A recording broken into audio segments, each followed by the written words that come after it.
Le transfert monétaire, c'est une opération qui s'est inscrite dans le cadre d'un projet du gouvernement financé par la Banque mondiale.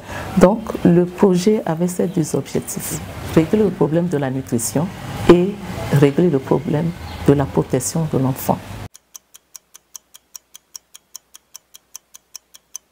Ce projet, c'est un projet qui a connu des résultats très éloquents.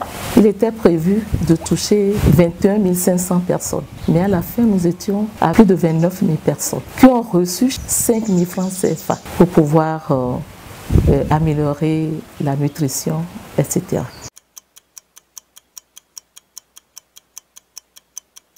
Plus de 96% des ressources allouées ont été utilisées effectivement pour les enfants, pour leur nutrition et pour leurs soins de santé. Sur la santé des enfants, il a été constaté qu'il n'y a plus une grande fréquentation des centres de santé.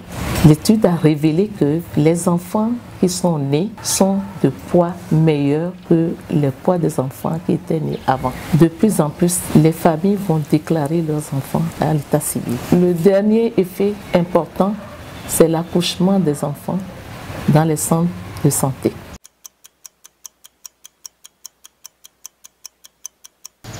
C'était dans les deux régions, Savane et Kara. La nouveauté aujourd'hui, c'est que toutes les 5 régions seront couvertes. La deuxième nouveauté, c'est plus les enfants de 0 à 24 mois, de 25 à 59 mois malnutris et les femmes enceintes, parce que c'est de ça qu'il s'est agi sur le projet pilote. Ça cible maintenant la pauvreté, les familles pauvres.